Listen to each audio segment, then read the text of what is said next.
Bismillahirrohmanirrohim. Alloh taologa hamd va sanolar bo'lsin. Payg'ambarimiz Muhammad Mustafa sallallohu alayhi va sallamga durud va salovatlar bo'lsin. Nega duolarimiz qabul bo'lmayapti? Siz ham shunday holatni boshdan kechirganmisiz? Duoda qo'llaringizni ochasiz, yig'lab so'raysiz, lekin hech narsa o'zgarmayotgandek tuyuladi. Savol: nega? Alloh eshitmayaptimi? Yoki biz noto'g'ri yo'ldamizmi? Bugun siz bilib olasiz. Nega ba'zi duolar darhol qabul bo'ladi, ba'zilari esa yo'q. Bugun siz nima uchun mana shunday ekanligini tushunasiz. Va ehtimol siz qilayotgan bitta xato duolaringizni to'sib qo'yayotgandir. Alloh taolo Qur'onda aytadi: "Menga duo qilinglar, ijobat qilaman." G'ofir surasi 60-oyat. Demak, Alloh va'da qilyapti. U zot yolg'on gapirmaydi. Unda savol tug'iladi. Nega biz duo qilamiz, lekin natija ko'rmaymiz? Muhammad sallallohu alayhi va sallam aytganlar: bir kishi uzoq safarga chiqadi. Sochlari to'zg'igan, kiyimlari chang, qo'llarini osmonga ko'tarib, "Ey Robbim, ey Robbim" deb duo qiladi. Lekin yegan narsasi harom, ichgani harom, kiygan kiyimi harom. Va Rasululloh aytadilar: qanday qilib uning duosi ijobat bo'lsin? Sahih Muslim. O'ylab ko'ring. Bizning daromadimiz, biz yeyotgan narsalar halolmi yoki harommi? Biz qayerdan pul topayapmiz va qanday sarflayapmiz? Albatta bu savolni har birimiz o'zimizga berishimiz kerak bo'ladi. Rasululloh aytadilar: bandaning duosi qabul bo'ladi agar u shoshilmasa. Buxoriy, Muslim. Sahobalar so'rashdi: shoshilish nima? Rasululloh dedilar: men duo qildim, lekin ijobat bo'lmadi deb tashlab qo'yish. Azizlar, demak, yana bir sabab, inson shoshilishi kerak emas. Duo qildingizmi? Kuting. Albatta, ushbu duo qabul bo'lishiga ixlos ila ishoning. Albatta duoyingiz qabul bo'ladi. Faqat shoshilmang. Ba'zida Alloh siz so'raganingizni bermaydi. Lekin bu rad etish emas. Bu yaxshiroq narsaga almashtirish. Hadislarda keladi: mo'min banda duo qilsa, Alloh unga 3 narsadan birini beradi. Birinchisi so'raganini beradi. Yoki ikkinchisi yomonlikni undan qaytaradi, undan daf qiladi. Va yoki uchinchisi oxirat uchun savob qilib saqlaydi. Ya'ni duoingizni oxiratga savob o'laroq saqlab qo'yadi. Demak, sizning duoingiz zoyi ketmaydi. Yoki so'raganingiz beriladi, yoki boshingizga kelishi mumkin bo'lgan qandaydir kulfat, qandaydir balo mana shu duoingizning orqasidan daf qilinadi, yoki ushbu duoingiz oxiratga sarmoya o'laroq saqlanib qoladi. Agar duolaringiz qabul bo'lishini istasangiz, ushbu 4 ta narsaga e'tibor bering. Birinchisi, halolga e'tibor bering. Ya'ni yegan ichganingiz, luqmangiz halol bo'lsin. Topayotgan daromadingiz haloldan bo'lsin. Ikkinchisi, duo qilayotganda qalbingiz bilan so'rang.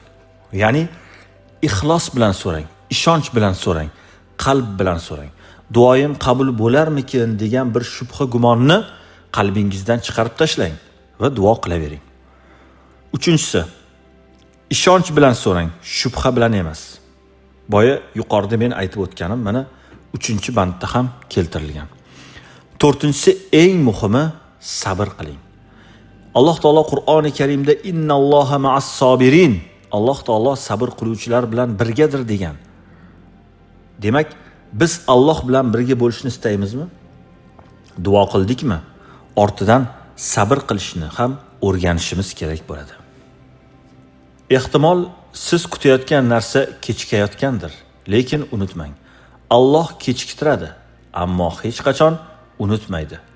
Bugundan boshlab duo qilishni to'xtatmang, chunki balki siz taslim bo'lishga bir qadam qolganingizda duoingiz ijobat bo'lish arafasidadir.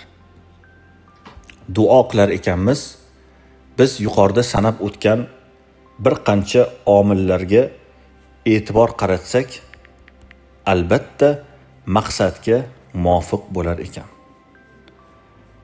Alloh taolo hech bir bandasini duosini qaytarmaydi. Bilamizki, yana bir narsaga e'tibor qilish kerakki, duo qiladigan yana bir vaqtlar ham bor. O'sha vaqtlarda duo qilsak, yanada tezroq ijobat bo'lish ehtimoli juda yuqori bo'ladi. Masalan, tahajjud namozi. Tunning 3dan 1, 3dan 2sida uxlasangiz, 3dan 1da uyg'onib tahajjud namozini o'qib, imkoningiz darajasida xohlang 2 rakat o'qing, xohlang 4 rakat o'qing, xohlang 8 rakat o'qing. Uning chegarasi yo'q. Sizning imkoniyatingizdan kelib chiqib. Tahajjud namozini o'qib, ketidan duo qilib Alloh taolodan so'rang. Alloh taolodan istagingizni so'rang. Alloh taolo istaganingizni ijobat qiladi. Chunki tahajjud vaqti eng mahbub, eng yaxshi ko'rilgan vaqtlardandir. Aynan bomdod namozi kirishidan 1 soat avval yoki yarim soat avval turib, tahorat qilib, tahajjud 2 rakat namozni o'qib, ketidan duoyi xayrlar qilsangiz, albatta duoyingiz ijobat bo'ladi. Yana bir mashhur duo qabul bo'ladigan vaqt juma kuni. Lekin juma kunining qaysi vaqtidaligi albatta aytilmagan. Lekin siz juma kuni duo qilishni to'xtatmang.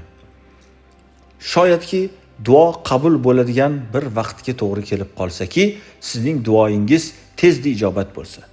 Aslida har qanday duoyingizni Alloh taolo qabul qiladi, lekin vaqt soati bilan. Ammo siz juma kunidagi o'sha bir vaqtni belgilangan vaqtga sizning duoyingiz to'g'ri kelib qolsa, demak u shubhasiz tezlikda qabul bo'lar ekan. Mana bunga ham e'tibor qilsak, maqsadga muvofiq bo'ladi. Yana duo qabul bo'ladigan joylar ham bor. Masalan, mana Zulhijja oyi yaqinlashib kelyapti. Hojilarimiz Zulhijjaning 9-kuni, 8-kunlari Arafat maydonida bo'ladilar. Arafa kuni qilinadigan duolar qabul. Arafat maydonida hojilarning duosi qabul bo'ladi. Agar yaqinlaringiz hajga ketayotgan bo'lsa, albatta ulardan duo qilishlarini, sizning haqqingizga duo qilishlarini so'rab iltimos qilib yuboring.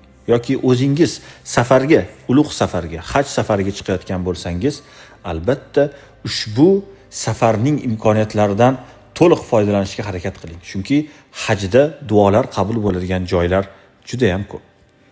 Yana bir e'tibor berish kerak bo'lgan jihat albatta jamoat namozi. Bu ko'proq erkaklarga taalluqliki, jamoat namoziga chiqqanda namozdan so'ng jamoa bilan qilingan duolar albatta ijobat bo'ladi. Nima uchun? Chunki ushbu jamoatning ichida Allohga yaqin bo'lgan bandalar bo'lishi albatta tabiiy.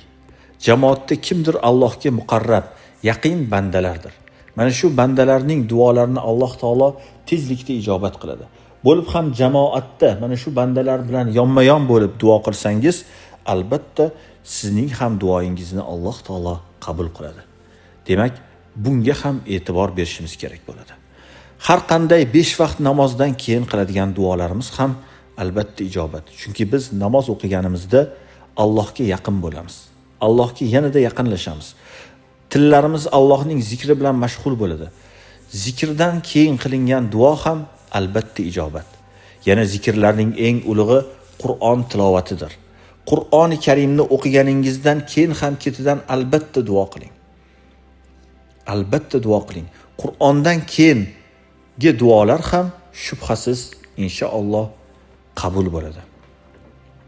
Yana biz duolarni olishimiz kerak bo'lgan zotlar bor. Bular ota-onamiz. Kimning ota-onasi hayot bo'lsa, ular baxtlidir. Ulardan baxtli inson yo'qdir. Tezda ota-onangizni duosini oling.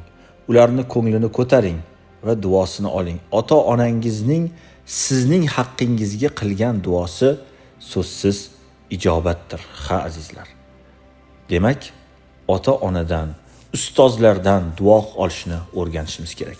Va yana solih bandalardan, ahli ilmlardan, qori-yu qurrolardan, olim va ulamolardan ham albatta duo olsangiz, duolarni ijobatini tezda ko'rasiz. Demak, yaxshi Allohga muqarrab bo'lgan bandalardan ham duo olishimiz kerak bo'ladi. Shuningdek, mazlumning duosi ham qabul. Musofirning duosi qabul. Ro'zadorning duosi qabul. Demak, biz mana shunday e'tibor beradigan jihatlarimiz borki, biz ushbu jihatlar ortidan demak duolarimiz ijobat bo'lishini guvohi bo'lishimiz mumkin. Alloh taolo barchalarimizni duolari qabul bo'ladigan bandalardan qilsin. Solih bandalardan qilsin.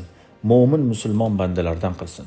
Agar biz gunohlardan tiyilib, Allohning qoidasiga rioya qilib yuradigan bo'lsak, taqvoni mustahkam ushlaydigan bo'lsak, Alloh taolo so'zsiz duolarimizni ijobat qiladi. Faqat shart shuki, o'zimizni harom xarishdan tiyishimiz kerak.